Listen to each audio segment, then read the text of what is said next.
Hey everybody. I forgot to have my nice transition set there, but it is a sunny Saturday. And I'm back at the scene of one of the many crimes being perpetrated against us all here, back at Washington Square Park. I can see from here, wow. Not only did they not get rid of that F12 graffiti over there, it seems to have been augmented. F12 since 1492. So what's up? We got de Blasio freaking out about Blue Lives Matter line. And I mean, doesn't New York City have the resources by now to remove this offensive? Little kids can see that. That's the first president of this country. This is Washington Square Park.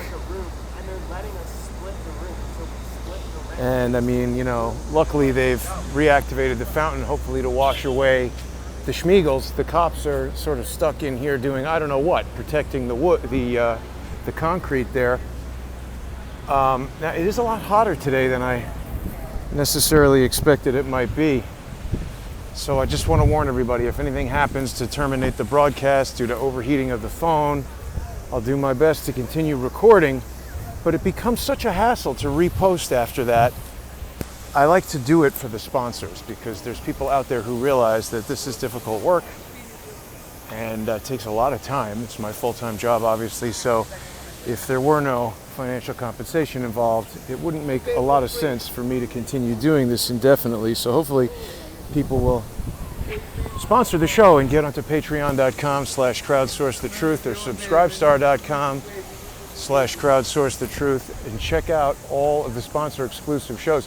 The other reason why it's important to do, not just so that I can get food and have a place to live and continue to do the work, it's a system that I set up to protect the videos. When they're on YouTube, they're very susceptible to being struck and removed. And the social engineers that I speak about frequently, they're able to do this in very strategic ways that prevents the channel from growing. Right now, the main Jason Goodman channel that has 114,000 subscribers at the time that I'm recording this video has been struck yet again by social engineers who want to prevent the message from going out. And what happens is when that large audience channel doesn't get the new videos, less people are notified, there's less sharing, it doesn't get taken up into the YouTube recommendation engine in the same way. And this is a strategic assault on the message by people who prefer the socialization of the United States, the Marxification of our cities. They seem to not mind the destruction. They seem to not mind that one of the greatest cities on earth, if not the capital of the world, New York, has been essentially brought to its knees. Regular people, including myself, do not feel safe for the most part. Businesses, everybody knows, are closing. And if you absolutely need to get something stupid there on time, boom, RDS, same day stupid service. I've seen those trucks around. People in the know what I'm talking about. But I'm headed now down to the scene of other crimes, going back to City Hall, which not long ago was the New York City Chaz Chop Autonomous Zone. Today, it is the site of a rally. And I just found out about this today. I was watching it a bit on YouTube. Creative Patriot Scott LoBaido. I wasn't familiar with Scott before today, but he has put together a really impressive rally down at City Hall Park. A lot of, you know, I mean, it looks like a huge event that had money behind it and stuff. Well done, and congratulations to Scott. I was going to go down there earlier, but they had it very well covered. People can see the live streaming. I think if you look for hashtag don't jump ship, something like that. It's in my title there. People can find it. But this is an interesting event, and I'm going to make it down there, I think, right in time for the ending of it. So we'll see who's hanging out over there.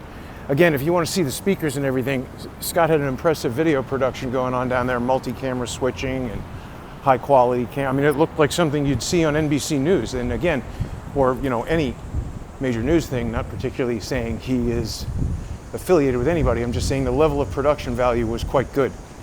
And people who've watched the show a lot have heard me say things about Staten Island. I take it back, Scott. He's from Staten Island, and I'm just teasing, making fun of Staten Island when you live in Manhattan or even Brooklyn, making fun of New Jersey. I mean, this is sort of like the same attitude that you can pick on your little brother, but the second somebody else does it in the schoolyard, that person needs to get pummeled. It's like that. Staten Island is part of New York. I kid with Staten Island. But Scott raises excellent points. I mean, I'm feeling very conflicted after seeing his rally because everybody's been telling me, oh, leave New York, leave New York. And I've been feeling that. I mean, there's none of the things that have historically caused me to really love New York.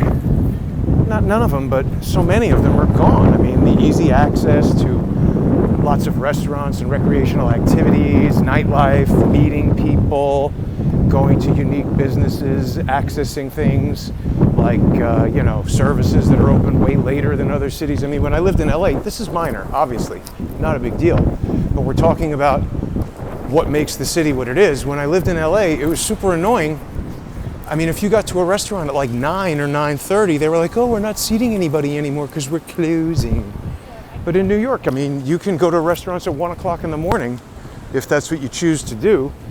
And again, I'm not complaining, I'm just saying it enables the type of lifestyle that successful people in New York are usually involved in, like working all day. If you're at your office until 8 or 9 o'clock, sometimes you need to have dinner at 10 or 11 and getting home and cooking and everything.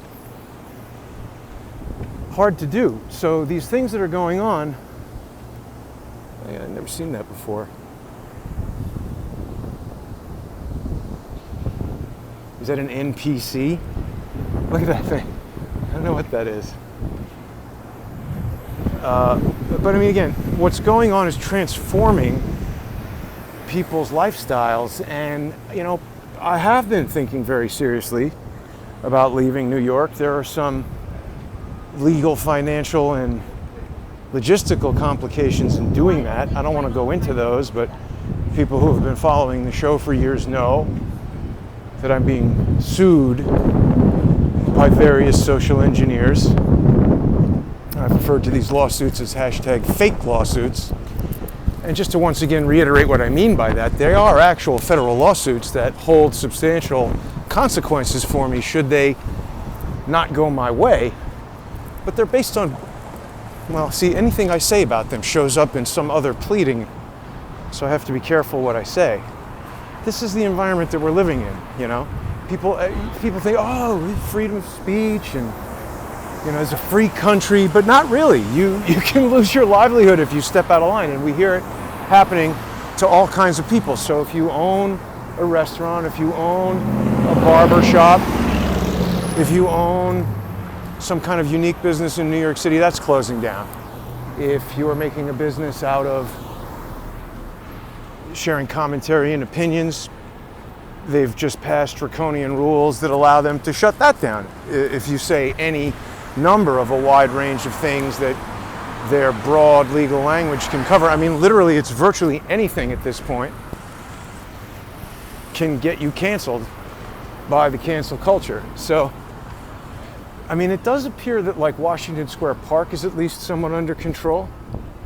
Although the cops sort of seem to be stuck in that little pen, not really patrolling. I think the idea is that they're moving around so that criminals would get the feeling that any particular moment there could be a cop somewhere with a radio to call a lot of other cops. But if they're just penned into that thing and you know that, you could go elsewhere in the park and do crime. Assault people or do whatever it is you want to do. So, yeah, people should check out Scott LoBaido, I'm sorry if I'm mispronouncing your name, Scott. Seems like a decent guy with good intentions who's encouraging people not to abandon ship, not to Don't give up the ship. Hashtag don't give up the ship, I believe is his hashtag. And, that might sound silly, but it resonated with me, and I feel like leaving is sort of what they want people to do. And that makes me not want to do it. Because I don't like being bullied into doing things. I don't like when thugs demand that I comply. I like doing things that I like to do, or things that reasonable people propose and we agree upon. I don't like being told what to do by people who are in the wrong. And I know that the friendly viewers who suggest that I should get out of New York City aren't telling me what to do. They look around, they see a deteriorating economy, they see a basically unsafe environment devoid of police and saturated with criminals and people with mischievous intent, closed businesses. This is crazy. When I was walking over down here, I just observed somebody walking into a clothing store where the clothing store sprayed the dude's hands. Like he came up to the door, they burst the door open and started blasting some spray out of a blank bottle into his hands. Now I'm sure the guy just put out his hands and accepted it. I'm sure he presumed that's just hand sanitizer, but that could be anything. Why would you allow some stranger to spray you with some unknown chemical? I mean, even if it's Windex or ammonia or whatever, why do you want to absorb that through your skin? And what if, what is with people just walking around letting other people spray them with stuff? Like, I don't know. It seems to me, if you're worried about getting sick, you should stay home and mask up. And if you're outside walking around in New York City, you should acknowledge that life is dangerous. Nobody gets out alive. And if you're worried about getting sick, stay home and just don't interact. You'll be fine. But if you're going to be out in public, acknowledge that, someone driving a car might make a mistake and their error could impact your life. You could be killed. Your legs could be broken. You could be paralyzed. Somebody could, any number of activities that another person gets involved in could have a detrimental effect on your life. And even if they're not negligent, sometimes these things happen. And I don't know when we turned into this culture of everybody being concerned about what everybody else does, because it's also hypocritical. I mean, I've made this analogy before. Why don't we make cigarettes illegal? Because somebody else smoking is increasing my likelihood of getting cancer. I really would like to see, is it an actuary or a statistician? Like, who would figure this out? I just want to make sure I'm going to make it down there in time. Yeah, I think I should make it down there in time to catch everybody leaving. I didn't really want to interrupt the rally or live stream a less good quality version. They've got a great production going over there, but we're into this whole thing of everybody wanting to tell you what to do with your health because it could affect them. That makes no sense. If there is a statistician out there, can somebody figure out what your actual odds are of contracting COVID-19 and having a fatal outcome, particularly from someone who's not been diagnosed with it, versus what your odds are of getting cancer and what someone exposing you to their secondhand smoke does to increase those odds? I mean, we need to put some of these things into perspective, I don't own a car. I don't drive around in a car. So what's the statistical likelihood that any of these automobile drivers will kill someone in an auto accident versus me? And why can't I tell them, get out of your car, take a bus, take the subway? Everybody wants you to put on a mask. Like, why is what I do any of their damn business? Very upsetting. So, this is also just another kind of walk around. People can see tons of businesses closed. The restaurants that I was observing, they're working real hard. People are doing their best to set up the tables. These are all super fancy Soho shops that should be open. The streets should be teeming with people buying clothing, etc. The other thing I saw on my walk over here was a donut shop selling masks for $5. So, you know, oh, look at that graffiti right there. I mean, this is not what New York was ever like. I mean, I guess in the 70s. People are saying, yeah, in the 70s. But you know, if you were paying the rent for that retail store right over there, I mean, it's probably like, somebody tell me, is it 5,000 a square foot? I mean, the rent is going to be outrageous for ground level retail here in Soho, and somebody's tagging it up with graffiti.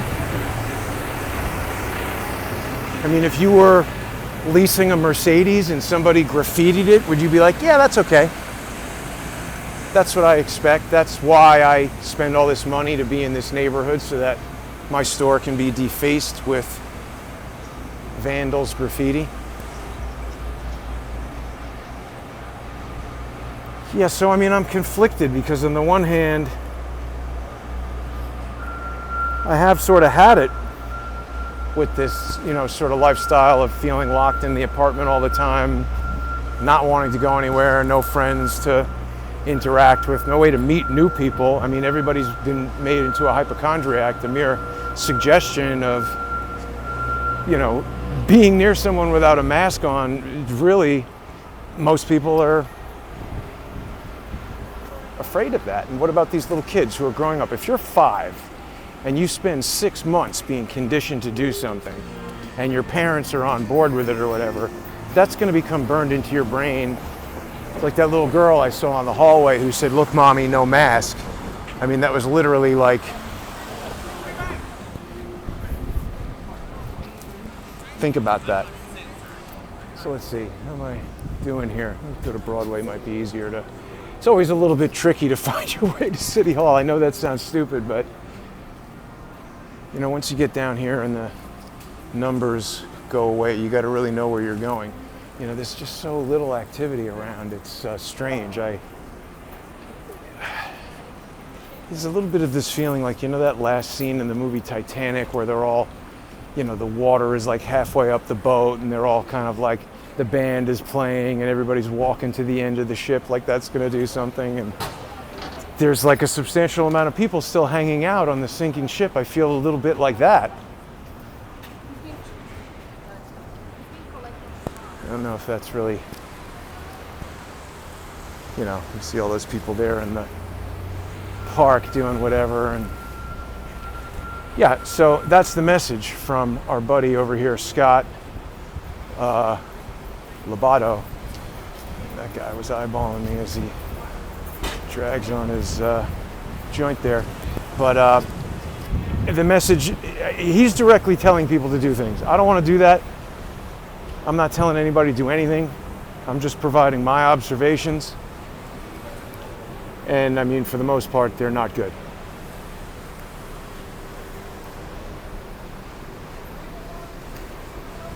Not good.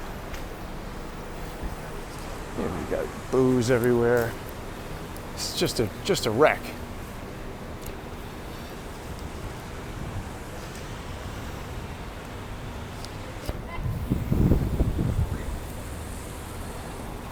You know, and now we've got the mayor talking about needing federal money because the tax base is diminished and there's no revenue from tourism. And you know, I don't know, everybody says, oh, it's not as bad as the 70s, but that was a gradual, you know, for whatever problems were going on then, that was kind of the natural evolution of how we got there. This was just such an utter shock to the system.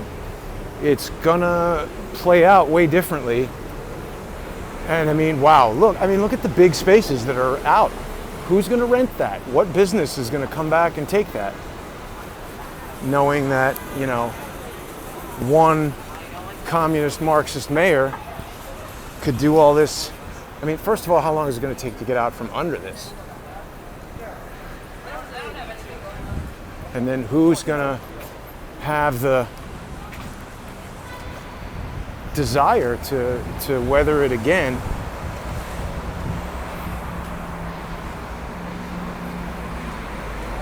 I saw a thing that said that NYU students have started returning a little bit early because they need to, you know, for the quarantine. They need to get in early so that they can be quarantined and sheltered in place or whatever. So I guess probably weed delivery companies are experiencing a surge during that. But yeah, I mean, the college experience is going to be terrible in this circumstance. G-Star Raw, that's a major brand, out. That was here the last time Charles and I walked by. So, you know, we get these major retailers going out, small businesses going out. What will remain? Why will people, you know, want to pay huge rent and all the other expenses associated with living in New York if all you got is graffiti and vacant businesses and no restaurants and small, still expensive apartments? The collapse of the tax base could be really not even yet begun. I mean, we might just be seeing the very beginning of this. In fact, I think we are. Getting closer to City Hall now. I like it that Scott chose to put it in the chop there. See, that guy seemed to be the warlord of the counterfeit Louis Vuitton shopping mall here. Didn't seem excited to be being recorded, but it doesn't matter. The cops are not going to do anything at all. There, that guy just blew smoke right in my face. This guy in the New Jersey Porsche is waiting to run me over, I'm sure. Gun it at the light. Okay, wow, there's a lot of business going on over here.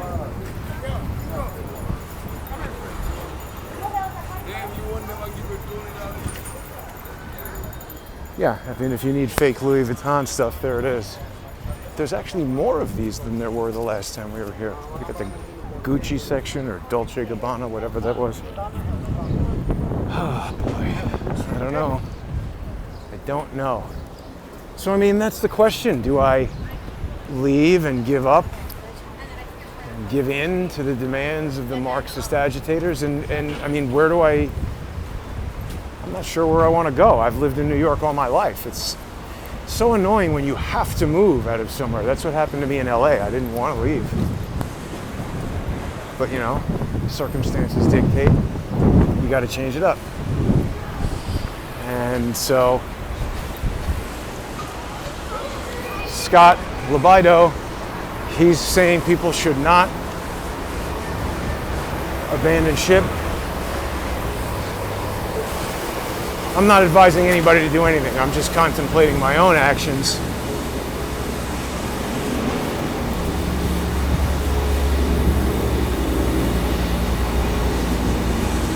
As we look around at the once great, wow, I didn't realize there was a Harley Davidson dealership. I've probably walked by it. Maybe other people have noticed it and I haven't.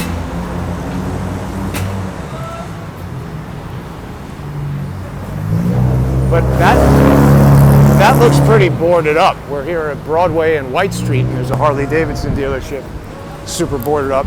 Here's a real estate place, says FTP. I don't know, does that make you want to buy an apartment or rent an apartment when the place is shrouded in graffiti? What is that? Seems very specific.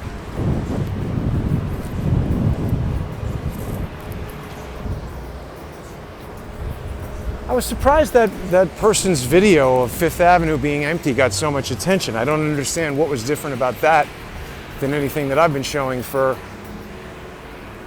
how many months are we here? March, April, May, June, July, August. Fully 6 months. This is nuts.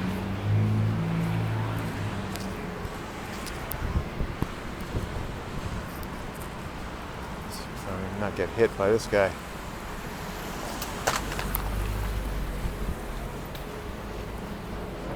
Deli, out of business. I mean, I'm not, you know, it happens, but it's kind of a rarity for delis in New York to go out of business because normally there's just so much foot traffic that any place selling drinks and sandwiches and cigarettes, people walk in and buy stuff and they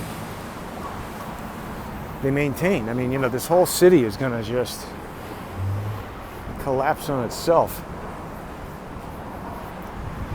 So the people at the rally seem to be aware that there's not much we can do about Mayor de Blasio if Cuomo won't get him out of there. That's a problem. And also, you know, the other thing I was thinking about is, when did we become a country that, as with the sign outside the BBC, just listens and obeys? This is a government supposed to be by us, for us, and of us, not telling us what to do, and we do it without question. YouTube, Facebook and Twitter and all of the other, all of these things now have terms of service where you can't question. They literally say, going against the public statements of, public health officials. These are decrees from unelected mini dictators, and going against them, you can lose your livelihood. They can shut off your ability to broadcast, and if that's what you do for a living, you're not allowed to do it. You're not allowed to question. We were talking about this last night on John Cullen's show. If you were a doctor and you had anecdotal information, say a couple of years ago, 10, 15 years ago, whenever this happened, you say, hey, you know what, the FDA approved this drug Avandia, but I'm finding evidence that it causes cardiac arrest. They'd say, oh, you can't question that, get the hell out of here. But later, those questions were explored and found to be correct. That pharmaceutical product was removed from the market. Now they don't want you even questioning anything from these doctors. How is that America? You can't question. Really bad. So we're getting close here. Sorry to show everybody how little hair I have left, but it's hard to see the phone in the sunlight. Gotta switch the camera around. I mean, look at this. Look at this. This is why I put the X'd out sign with "we're open," because this is, phase whatever. We're supposed to be open here. And it's more like, if you're brave enough to venture out and get sprayed by unknown chemicals entering retail stores. That blew my mind. I don't know why that guy would allow somebody. What if he put COVID-19 in that thing? I'm not saying that he did or would, but why would you let somebody else? I mean,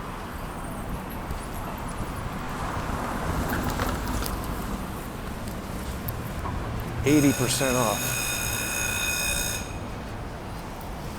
Just about there. Now it's Saturday. It's not even Sunday. So I know a lot of people probably watch when I'm down in this area with Charles, and even I was thinking, well, maybe some of these places are closed because it's Sunday, but Saturday, I mean, this should be a big retail day.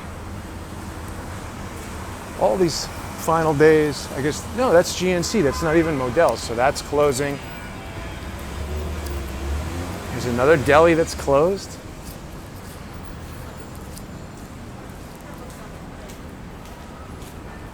Start to hear the activity over there at City Hall.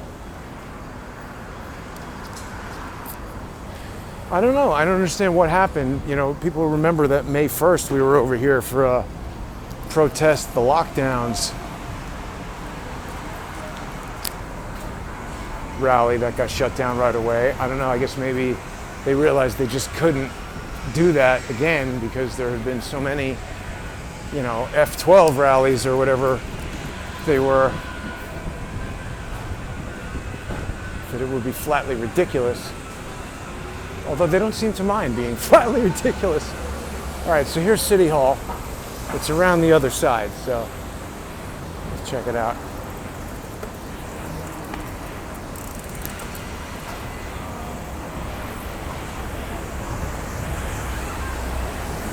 A lot of police cars around. Police hanging out outside Modell's.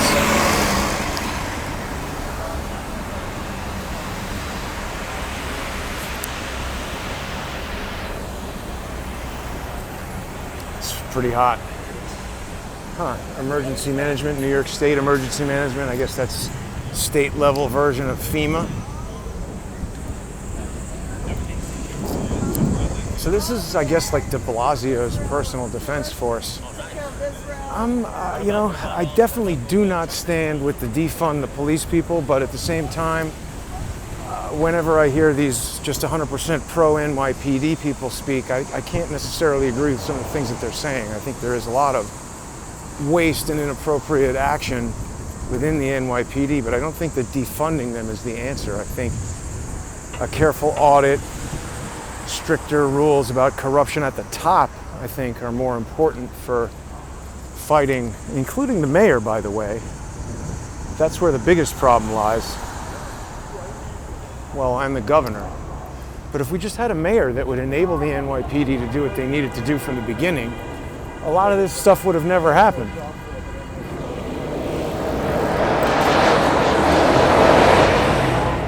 I can do that.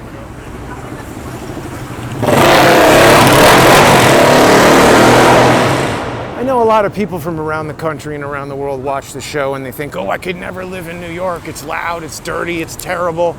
But I mean, I grew up here. I'm from here.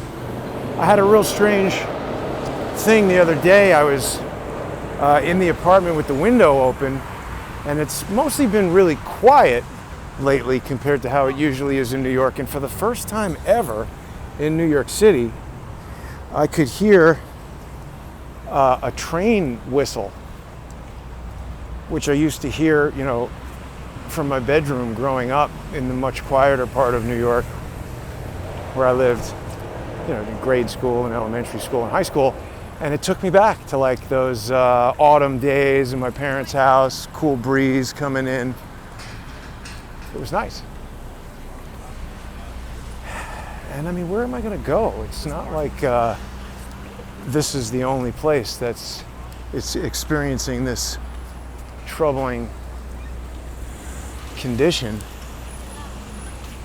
I hope I didn't miss the whole entire thing. It seemed like there were a lot of people here, and I thought it was set up right over here. But we'll keep walking around to the front, and hopefully we can spot it. It was supposed to go until 3, so yeah, this was my plan, to arrive towards the end, talk to people about how they felt about it,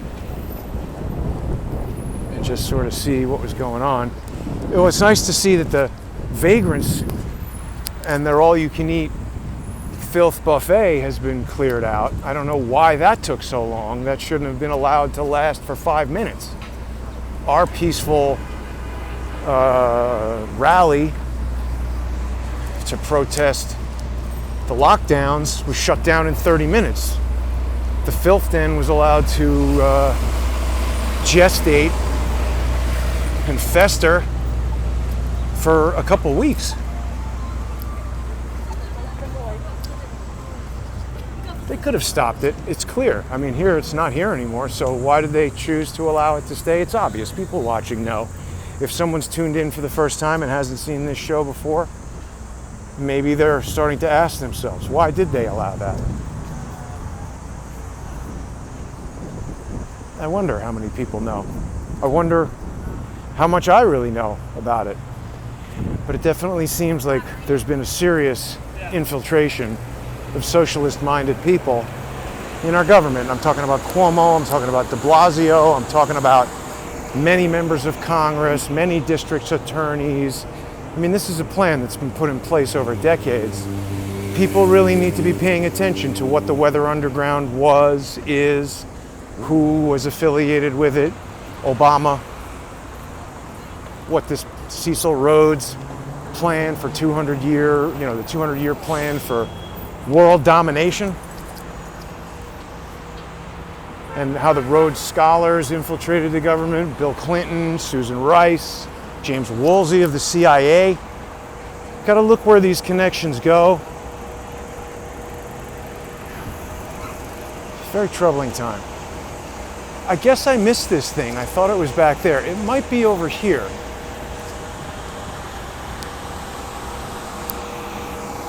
Even if I missed it, it's all right to, just come down here and sort of see what's going on.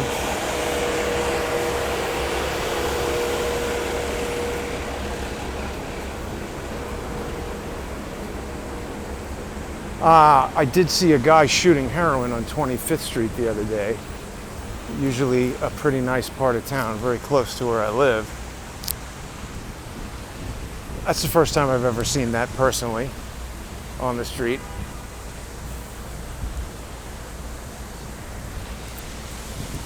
Yeah, so if you're watching this now, it's 2:30 p.m. Eastern on Saturday. What is today, the 22nd? If you're watching it live, you're going to be watching on Crowdsource the Truth 2, and I'll replay it on the Jason Goodman channel, but due to a malicious strike from social engineers, the Jason Goodman channel is not able to live stream.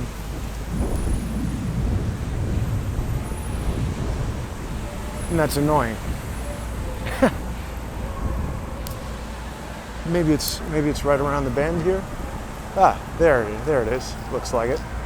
Yeah, there we go.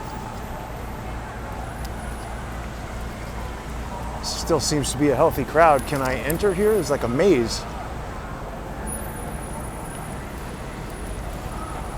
There it is, LoBaido.com.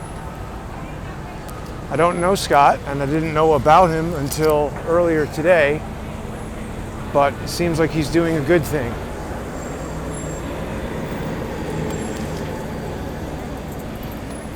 Is it possible to go in there, or is it over, or what's going on? It might be over, but you could try. Let's get in through there. Through there?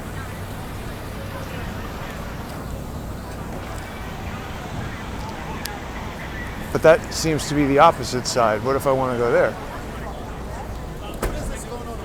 This is a rally for people to take back New York City. How do you feel about being locked down? Not at all. I don't like it at all. Exactly. That's why Take it I'm back, here. you know? Exactly. All right, man. Hey, good on you not wearing a mask. I just used some Australian on that guy. I don't think good on you is really a saying unless you're in Australia.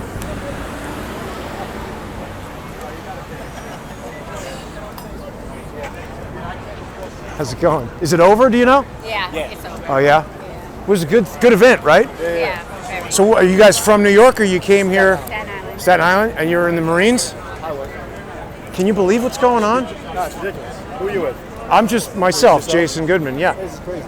It is nice to meet you, man. Glad to see you without a mask. I walk around and people look at me with the stink eye on. Well, we carry it. You But got it's to. too hot. It's hot. I can see if you're going to business and somebody wants to follow policy, I'm not going to Not going to harass fuck the them. system, fuck a business and get them in trouble. Right. But I mean, you must have friends who own restaurants and businesses that are closed and are suffering economically, right? Yeah, everywhere. Everybody does. All right. Well, thank you for your service in the Marines, and hopefully we can do something to turn this around. Take care. All right. Well, I missed it, but you know that's okay. We can still talk to people who attended. I would encourage people to go to that LoBaido.com. That was actually the real reason why I wanted to come down here, because I can even see some of the cameras still packing up right now. And look at the signs the guy had made. A lot of money was spent here. And there we go, videoroadshow.tv, I guess is what he was using. I mean, it's a very impressive setup, and people can watch the live stream. There were only about 130 people watching the live stream when I had it on. So I wanted to come down here to help raise awareness that this happened today. And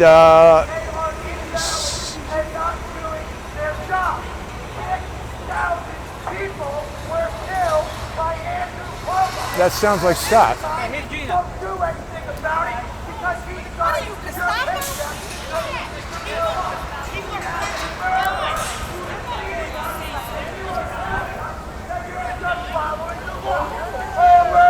Nah, it's somebody other than Scott. So this is, you know, don't give up the ship. I wonder if we'll be able to get de Blasio to step down, though. So we got pockets of people. See, this is a peaceful protest.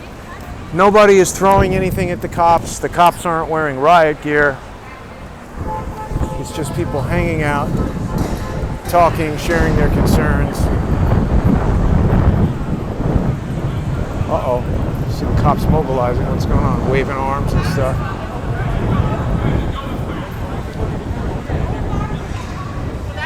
Hey, I saw that guy up by Trump Tower.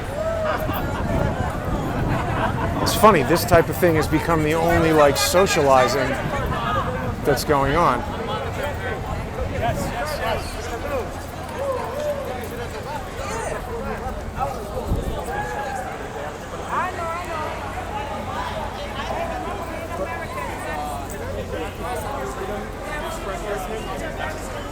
that's why we're protesting, because of the lockdown. It's violating our freedom. It's violating our freedom. For some reason, a lot of people realize that it's very mixed. I was confused. Right. I was really confused, so Have a nice day, guys. Excuse me. So that lady likes the lockdown, or what was going on there? I missed the conversation. She was supporting Black Lives Matter. She was confused. She thought that this side with the Trump flags were saying Black Lives Matter. She misheard. They were saying all lives matter. But Scott made a point of saying that it wasn't about Black Lives Matter at all. It's about we got to get the city back to business. It's not. That's why I was trying to speak to the Black Lives Matter people. I was trying to tell them, you know, Melinda Gates says black people are going to be the first ones to get the vaccine. I hope they realize that. I saw that, but then I looked for it again, and it's been virtually erased from the internet. Exactly. So I hope that they realize, because maybe some of them will be coming to our side. Well, what happened? They came over to argue with the Scott LoBaido I'm not rally? really sure what happened. I think they were protesting on this side right here, and some of the people from our side came over, and then there was some conflict. I'm not exactly sure what happened. Oh, but here's the police. Yeah, the police had to separate them because it was getting a little. All right. Well, listen, good luck. Thanks. Yeah. Huh. NYPD legal. What does that mean? Is she a lawyer? I've never seen that before. Taru. I've never seen that before. We got all kinds of different. Excuse me. What is NYPD legal? Are you a lawyer for the NYPD? Huh. That's interesting. And what was happening? Black Lives Matter protesting Scott LoBaido? I don't know. I just got here. All right. Well, be safe, you guys. Thanks. Thank you, you too. It's nice when people aren't throwing things at the police. I agree.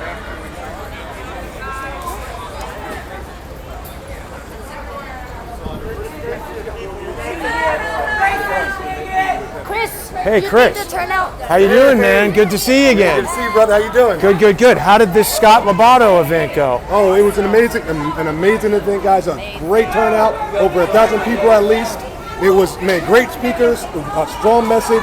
I mean, a strong rally, and then we kept it peaceful the entire time. Of course, later on, Black Lives Matter. I just saw that. What happened there? Well, radical leftist group Black Lives Matter came up, and they showed up, starting their drama. A young lady, they called her the B word, and after they called her the B word, the girl pushed the other girl on our side, and she attacked back.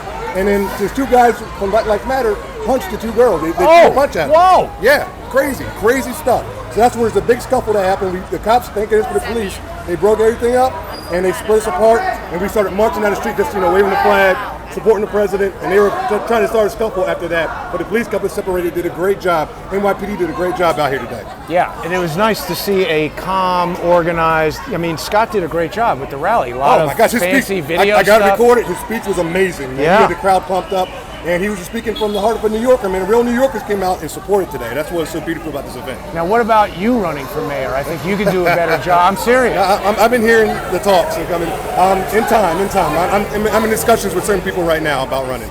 I'm not saying necessarily mayor, but maybe. Who knows? How old do you have to be? Are you old enough? I'm 36. So you got to be. You could run for president. 35. Oh wow, yeah, I'm good. Maybe you should just do that. Yeah, why not? Skip a step. All right, good to see you, man. Good to see you too, man. Take care, Chris. Give everybody the website again. All right, if you want to check the website out, you can find us at www.christopherwrightnyc.com, and you can also find my YouTube. Just at my name, Christopher Wright, and that's Wright with a W, W-R-I-G-H-T. Thank you so much. Chris. Good to see you, man. God bless you, brother. Yeah. All right, good. So we got some of the usual people who are down here, supporters. Uh-oh, I hear yelling. St. Portland, I got my boys at the 109, the 108, the 102, the 115. Everybody. I got cousins everywhere, bro. Yeah, I'm definitely seeing some of the same people. How you guys doing? Everything all right? Some agitating going on, huh? He almost got punched in the face, almost. Oh, man. Yeah, he really did. He almost got physically assaulted. Wow. Yeah. Not surprising, because when they come over, I mean, you tell me what happened. I don't want to make any assumptions. He's gonna run up like he gonna do something. You gonna run up like you gonna go punk ass ain't gonna do nothing. He ain't gonna do nothing. I approve that shit. He ain't gonna do nothing. They didn't know today. They didn't realize today niggas for Trump was out here to meet their ass. We out here today. No, wait, I didn't know about that group. Take care, huh? Okay. Wow. So still a lot of pressure on the cops when this sort of thing happens. I said that to you? Yeah, the freaking black said that to her. The one over there, the girl right there talking about People trying to fight with you, ma'am? They told her that she's a disgrace to our people. You told her what? They told them that they're a disgrace to our people. Oh, wow. So any black person that wants to speak out against Marxism, they say is racist. Exactly. So they're not just supporting black lives. They're praying to them, they're not supporting black lives. It's terrible. Am I disgrace to the transgender? What do you mean? The wars in you're Caribbean? The wars during the colonial times, so I'm confused. You don't understand about the guerrilla wars and how the indigenous. Okay. Yeah, of course you don't. You don't know history. Native Americans ran with us right there to the mountains in Jamaica. In Jamaica and mixed with us. They're not talking about no Trump. During the British colonial times, what do you mean? I don't support either. Black and all lives matter. All lives can't matter until the Black Lives Matter. Thank you for saying that point. So that's the most important. Yeah, but it's true. Why is that controversial? I don't know. I don't understand. I don't know what the conversation is about. This is good. They do. What the fuck? Are you guys gonna get the vaccine? I'm sick of that dumb phrase. No, fuck the vaccines. Well, you know Melinda Gates says black people are getting it first. What was the fight about? What's the problem? I don't really know. I just seen a girl arguing with another girl, and I was like, why are you here to conquer and divide? Like, I'm confused because Native Americans stood with black people during the war. What would you like to see happen today? Like this rally was about reopening New York and businesses and stuff like that? No, some people are here because the de Blasio administration is a disgrace, and I agree with that. By far, am I a Trump or a Biden supporter? But I don't fuck with the Bidens because they affected my ancestry more. He voted on a bill for mass incarceration to send black people to prison. So why would I vote for him just because he's a Democrat? Like, no. Have you seen that chart from 1990 to now of how many people are in jail? It went from like 40,000 to 250,000 in 20 years.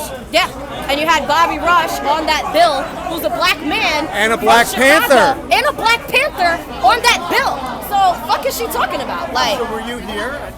yeah, I was here, but there was another protest for like war on children, sex trafficking, and de Blasio had someone on his administration that was a rapist and went to jail for that and got convicted. How can we get rid of de Blasio? That seems like the best thing for New York right now, black or white. Blasio? Oh, we need to come together and ruin his ass. March him the fuck out of here. People's arrest. He needs to go. He's an anti-Semite. Well, I mean, that's the least of it, I think. Yeah. Have a good day. Be safe, huh? So we got a lot of people out here, heated conversations. I think there might be more things that some people agree on, but sometimes when you get in this scenario, people just want to argue and fight. And look at how difficult this would be for the police to do anything about. People just getting angry. There's no need for that.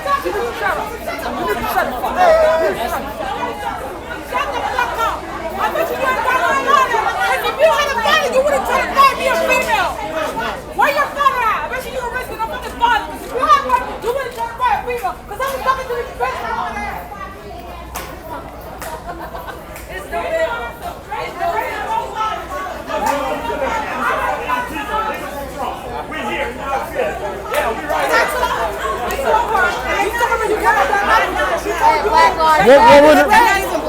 What were they arguing with you about? Oh, this one guy came up to me talking about I'm a disgrace to my people.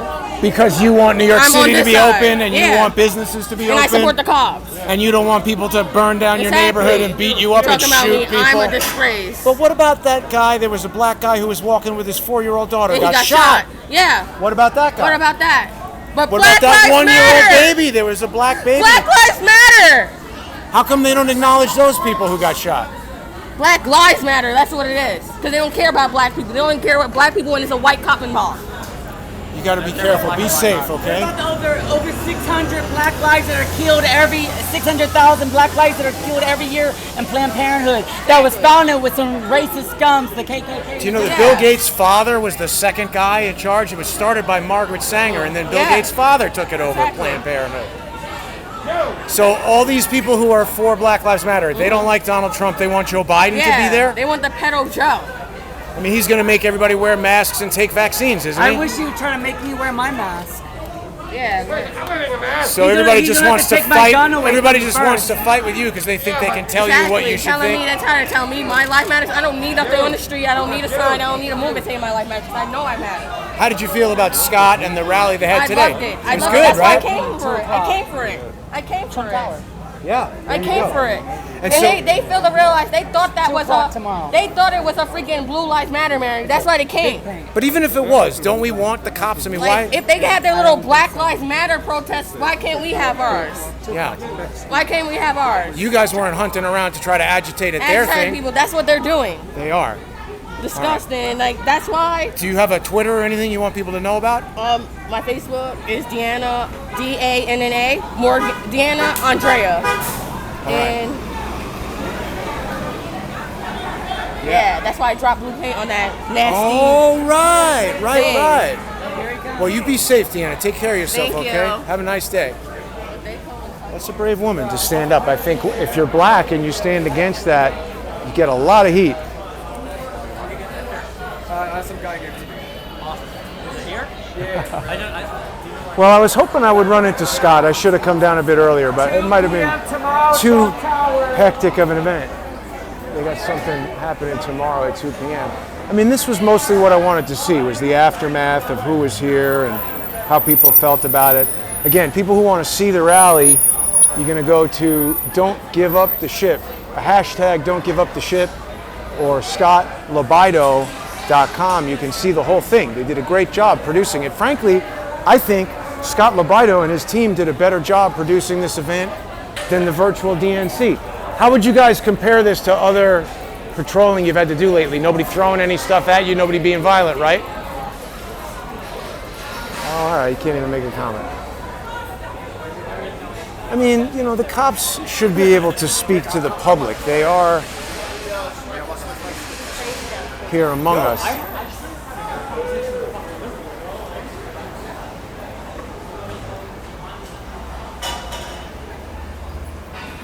How did this event go today, officers? No violence against the police? Very well, nothing. Very good. Right. Thank you. Be safe. See, that's good when the cops can protect a peaceful protest and not themselves, at the end of it, be subjected to name calling and fighting. Oh no, maybe I spoke too soon. I'm leaving. I'm going home. So I saw him with his hands on his gun. On the citizen. He's up. I want his back. I want it now. Because I'm going home. I want his back. I want his back number right now before I go. That's what I'm asking. He's a serious. I want his back. Yeah, I'm not. No, I need his back number. I don't have his back number. He doesn't want to give it to me. No, he refused. He refused it. I had it on video. We do have it on video. We do have it on video. Give me his back number. I have it on video. Give me my back. What happened, guys? What happened? No, not you. The officer will push me and had his hand on his gun. I want his back number. He doesn't want to give me his back number because he wants to win. So can we go up because this surgeon? Can we go up there and ask him his back number? I saw him. Was he involved in the protest or what's? He asked me over 10 times. Tried to attack, grab a sign. Because I'm scared. Because I'm scared. I was next to him. He had his hand on his gun. Who did he try to grab? Maybe you saw someone else? Garrett Gibson's Trump sign. I'm scared. This guy tried to grab it? Yes. I'm scared. Can you push me? I'm scared. Can I just ask you real quick what happened? I was standing. I was just trying to touch somebody. A police officer came at me. He pushed me. But he put his hand on his gun. These guys said you were involved in a protest. Is that true? I just came here. I'm just asking. Were you involved in a protest? Yeah. Are you a citizen of the United States? Yeah. Yes. You don't seem so confident of that. Are you a citizen of the United States? Because if you're not, you are not allowed to participate in a protest. What? Who said if you're not a citizen of the United States, no, we're outside. You're free to stand 6 feet away. But if you're not a citizen and you're involved in a protest, you should probably leave. Who told you that? It's the law. Look it up. You could be deported. I want to hear that. The law is if you're not a citizen of this country, well then go away. I'm here talking. Go away. I'm not going to suck We're your in a dick. fucking public street. You see these people? Why are you pointing at a black Because man? the fact of the matter is if you're not a citizen of the United States, I'm not talking to you and you don't want to talk to me, so go away. I'm talking to this guy who is agitating the police, who is not a citizen, has no rights. A non-citizen has no right to participate in a protest in the United States. Okay? These guys tell me you assaulted somebody and the cop told you to leave. So go agitate with the cops. Hopefully you'll get deported. I'll say that to you because if you're not a citizen, you get the fuck out. These guys are agitating with the cops. He's not from the United States. He wants to protest the United States government. The solution is go back to where you came here from. That is not racist. That's the law. If you're not a citizen, you're not allowed to participate in protests against the government. I asked him. He told me to go back. And I said, if you're not a citizen, you should go back. If you don't like the government and you're not a citizen, you leave. But leave what? How do you know he's not a citizen? I asked him. He has a strong accent. I said, are you a citizen of the United States? It does matter. Why don't you go away if you don't want to be filmed? I'm telling you the law. Boom, lady. Are you supposed to be a journalist? I'm not a journalist. I'm a guy walking around with a camera. What are you supposed to be? Nothing. Because you're getting involved in conversations that are none of your business. You strike me as an agitator. I'm a documentary filmmaker and I'm participating in this documentary. People want to come from other countries and protest our government. The simple solution is leave. That guy was not a citizen, I don't think. He hesitated in his answer and he's messing with the cops. A cop pushing you if you assault someone. We got people breaking into stores getting let go. You want the cop to suffer the consequences of pushing some idiot? Oh, it's racist. It's not racist. I just asked the guy. That Asian woman had no accent, so I presume she probably was born here. Some guy with an accent that sounds like he just got off the plane from Cameroon, maybe he's not from here. Remember one of the first days, there was some guy with an African accent who was agitating and trying to start a fight with me. And I also remember the Moriartys told me that there were all these passports being given out and mercenaries being brought in. See, all these liberal people who want to open the borders and do all kinds of things.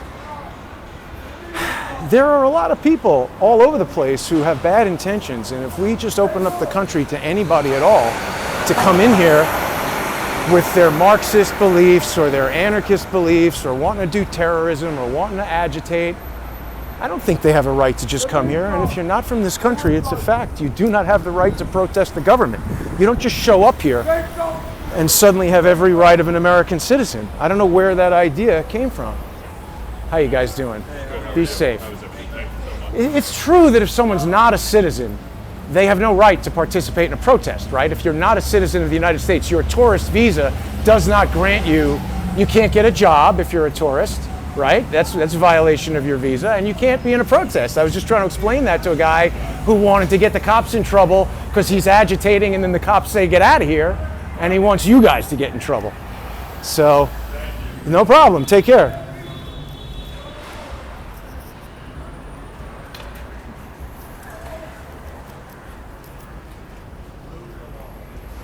You're racist, you're racist. This guy's life matters. I don't know, one side was telling me he was agitating. That guy looked like he was like 17. And they always do that, right? Then they put the mask on and back up. Oh, put your mask on. Get 6 feet away. You stupid idiot. If you're afraid of getting sick, stay home. If you're going to be outside, acknowledge you could trip, fall, crack your skull, you could get hit by a car, you could get shot in the face, and you might get sick. If you're so afraid, stay home and be like John Travolta in 1975 with the plastic bubble. Right? When was that? The boy in the plastic bubble. Well, there we go. It was good, you know, to see how that rally was set up. It's funny, I don't see all of those people going over to agitate at Black Lives Matter rallies. That guy was gonna run me over with his fancy BMW. That's a nice looking little dog. At least we get run over by an electric BMW, so it's environmentally whatever. All right, let me take another street up. See, change the camera around here. Yeah, not a lot of hair left there. But, I mean, a pizza place closed on a Saturday in New York City? What? Not good. Oh yeah, Thomas Street. Oh, perfect. Right, so we were talking about this. Who was I talking to this about the other day? There's 1 Thomas Street. And then right next to 1 Thomas Street, can people see it? Pret a Manger, which I guess is out of business or closed or something. There's 1 Thomas. And then this crazy NSA building, 33.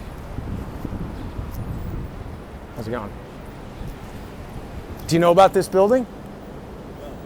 That's the NSA in that building. Do you live around here? No, we're here. Take it easy, man. I think a lot of people don't know much about this building. Maybe that guy does. He's having his lunch over there. But a lot of security cameras and stuff.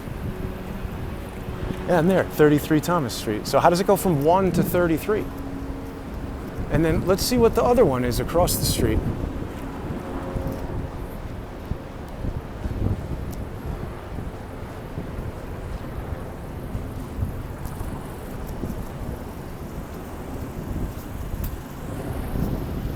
So it says AT&T, but you know, this is the building with the prism, you know, the whole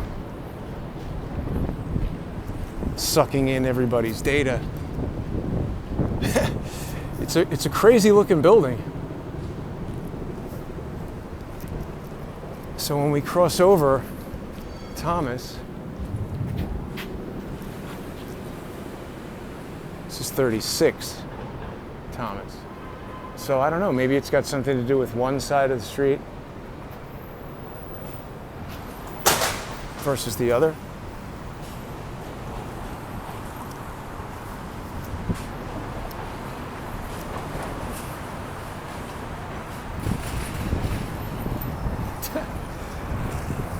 That guy looked somewhat shocked. It's a beautiful day, a little hot, but very nice. Summer day. So this should be what, 35, 37?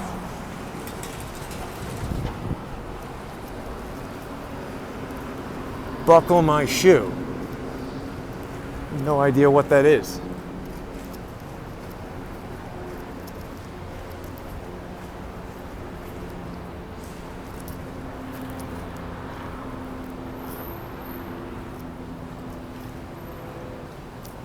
$49. So I don't know, there's a bunch of numbers kind of lost. But it goes from 1 to 33 immediately. So that's a strange thing. Let's go up West Broadway, see what's going on. Now, there's a restaurant up by my place called Cafeteria. I wonder if it's the same. I don't really know what this is all about. Big Bad Boo. That looks like an animation studio and it says Hulu on it.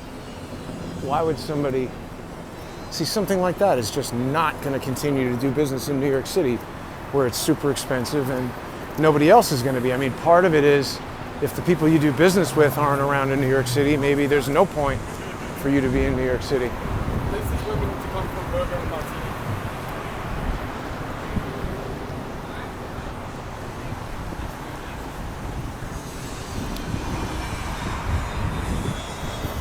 I keep meaning to go back and get a video from months ago and then just compare the kind of average street traffic from months ago to the street traffic of now. And by the way, if you are one of the people who's constantly emailing me saying do more New York City walkarounds, here you go. And it's a good opportunity to acknowledge me, acknowledging your request, and become a sponsor. You can go on to subscribestar.com/crowdsourcethetruth or patreon.com/crowdsourcethetruth. And I think on Patreon, $2 per month sponsorships might be sold out, but there are still more $2 per month sponsorships available on subscribestar.com.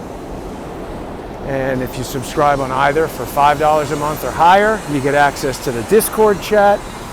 $10 a month and higher, you're going to get the Sunday with Charles screensaver, which has been, everybody has loved that. Not a single person has had anything but positive things to say about the Sunday with Charles screensaver. $25 per month and higher sponsors, after 3 months at that level, get a free mug, a gift mug. The Robert Mueller Nothing Burger mug. So big thank you to the $25 per month sponsors. And you know, it happens automatically on Patreon, but it's a manual sent to you by me.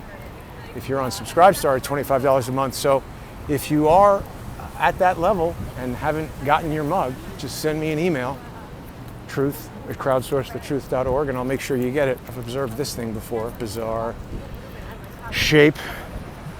It's a study of a shell.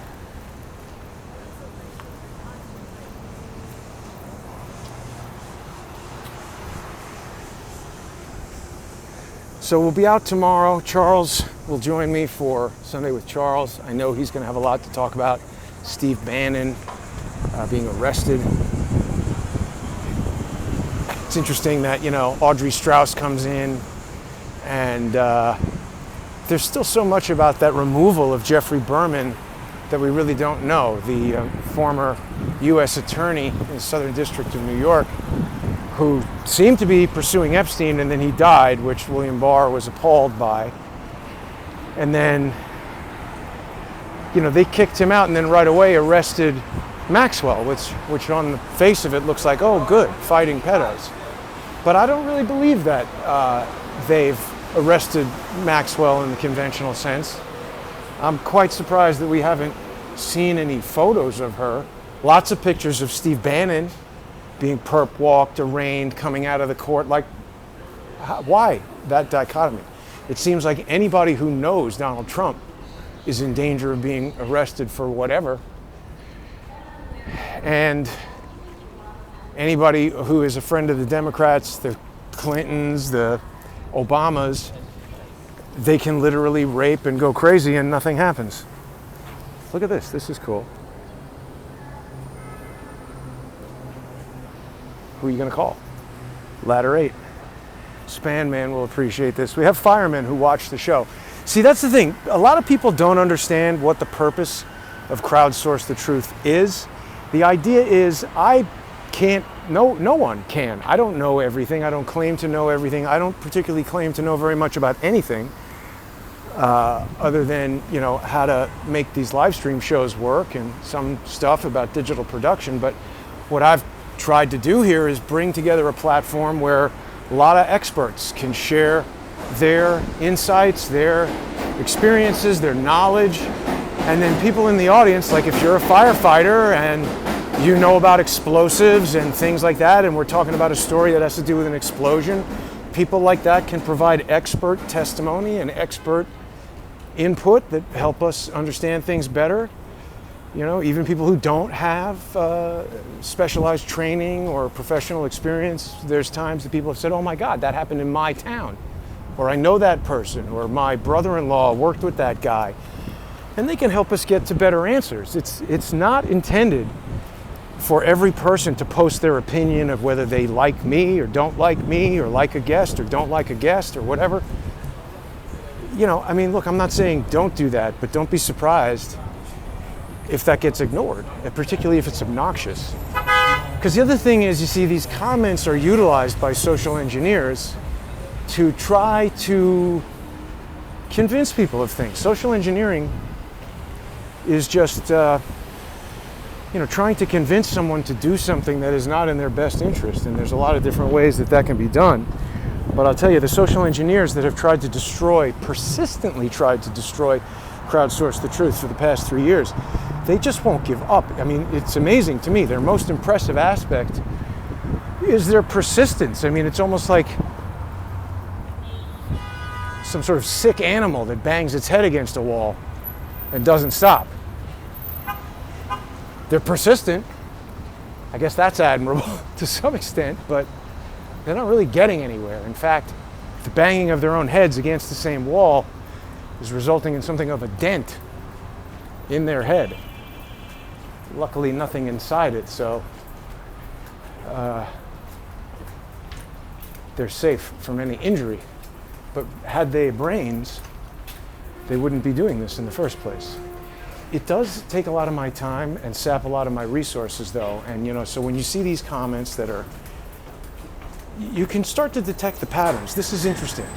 You know, that guy Patrick Berge, who I interviewed a year or more ago, was recently the subject, or one of the subjects, of that controversial documentary put out by Millie Weaver just as she was being arrested. Now, there's a lot to still be learned about that whole case and all the details surrounding it, but, you know, I contacted Patrick Berge to ask him those questions. He was not a guest on the show. He was a person who I suspected of lying to me, who I was interrogating, and part of that interrogation involves him not necessarily knowing what he's going to be asked, so that his impromptu answers can reveal in the way that he answers them, how he sounds. Do we think he's being truthful? Because I have reason to believe he has not been.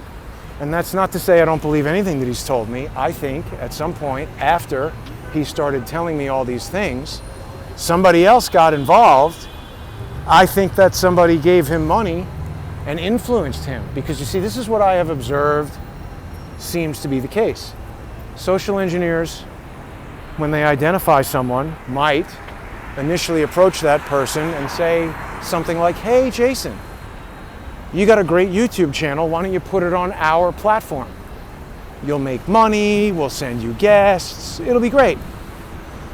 But then I thought to myself, something about that sounds not completely on the up and up. It doesn't sound like it makes sense. It doesn't sound like I want to be involved. And they got angry. And then they started trying to destroy my platform because, you see, I think they find it easier to coerce someone. They're looking for the path of least resistance, right? If they can throw you a couple of bucks or increase your reach on YouTube or whatever platform you're on, keep guests coming that you think are interesting or that you think people think are interesting, this is how they try to entice people into their way of thinking. Huh. Look at that. I don't know. This seems like almost like a business that popped up as a result of the lockdown. I never saw that before. It's like a coffee shop tucked away. Anyway, the thing is, they want to try to suck you in. You know, make you a mouthpiece for their message. Particularly if they think that you have a good audience or a good ability to express yourself, or technical knowledge that makes your broadcast sort of a standout.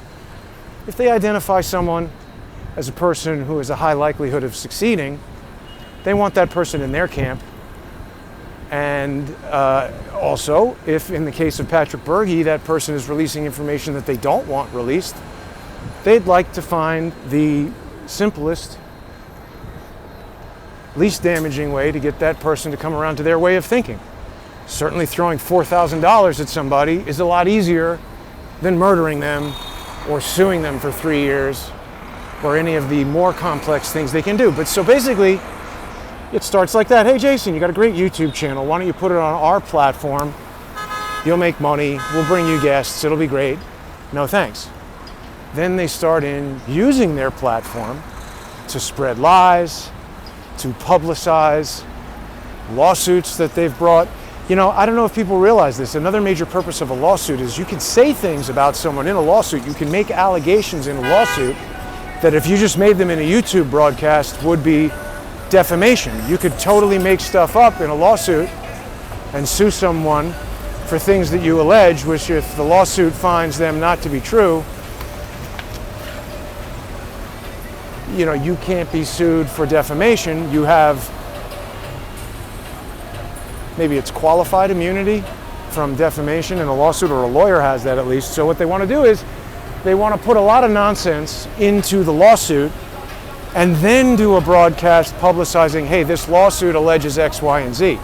Because that might well be true. The lawsuit could be making false allegations, but the statement that something was alleged in a lawsuit is true. And most people read that and say, ooh, lawsuit. He must have done it.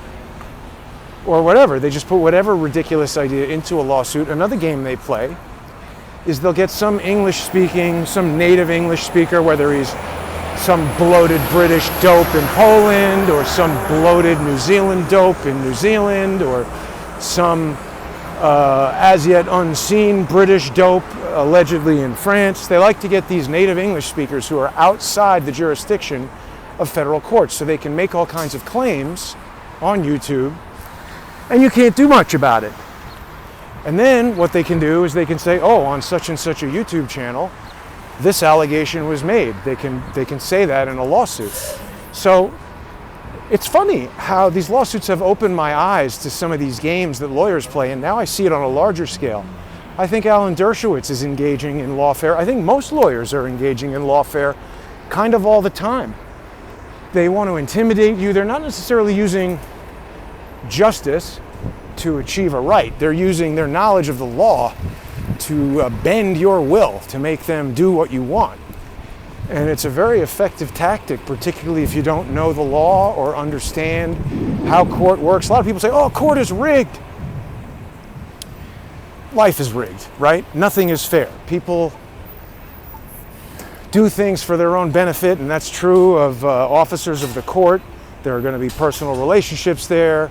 There's a bit of a whole thing where if you're a judge, you were once a lawyer and you believe in the justice system and whatever. So just saying that courts are rigged, it's so imprecise that it makes it essentially a useless statement. We can't go anywhere from there. You just say, okay, I give up, the courts are rigged. I'm telling you this, if you go into the court and start telling them about how you're a sovereign citizen and there's a fringe on the flag and it's admiralty law and whatever, not only are you going to get laughed out of that courtroom, but you're probably pretty close to being held in contempt, going to jail, losing your case, having all kinds of bad outcomes. Just like you cannot sit down at the game of Monopoly and decide that you don't like the rules and start playing poker in a Monopoly game, you're not going to win the Monopoly game. You got to know the rules of Monopoly, and even if you disagree with them, you got to play by those rules if you want to win in that game. So it's the same with the courts, it's the same with the law.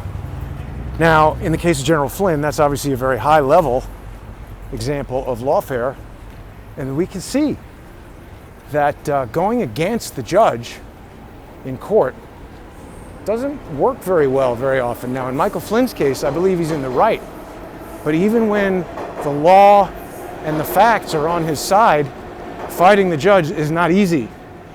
We've seen other examples of lawfare where neither the law nor the facts are on the side of the plaintiff, but they just keep pushing. I don't think judges like that. Sometimes it takes a long time for a judge to issue an order, and sometimes it comes in a day.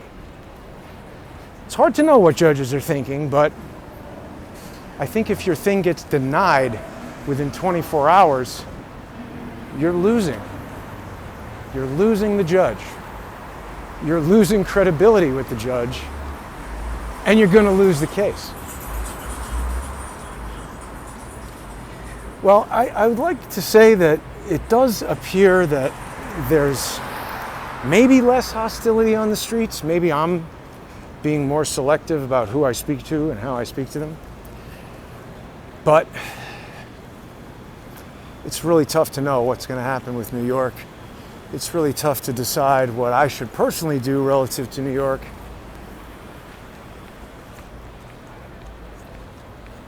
It's just hard for me to imagine living somewhere else and what I would do there. But then again, there's nothing going on here. That's an interesting sign to come up just as I'm saying that. Sometimes there are coincidences. Or, you know, I don't know, one of my former co-hosts would tell me, no, there's a Tyler AI listening to everything I say and putting that sign up based on my location with GPS and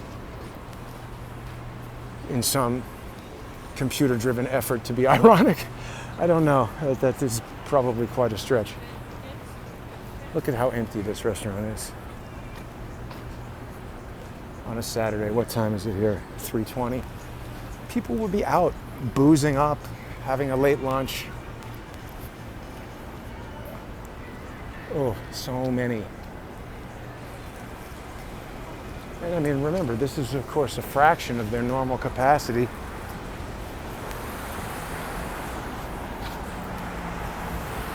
Get a little bit, let's stay over here. Yeah, see, I've seen a lot of stuff like that on the street, which indicates like people moving out, maybe, throwing away the oven. Somebody was telling me that their apartment building is becoming more and more vacant, and that is having an impact on the people who remain in the building because there's so many vacant. This is an apartment building that has some ridiculous number of apartments in it, like 600 or 700 apartments. And the issue is there's so many empty apartments that the building staff has to go around doing things like flushing the toilets and turning on sinks and making sure, like, you know, whatever gaskets and different kinds of things that aren't being utilized aren't rotting out, creating floods and other problems in the building. So there's a countless array of things that we as average people, whether you live in New York or don't live in New York, aren't thinking about in terms of the follow-on effects of everything that's gone on for the last 6 months. Beast mode is the name of that towing thing. But I just don't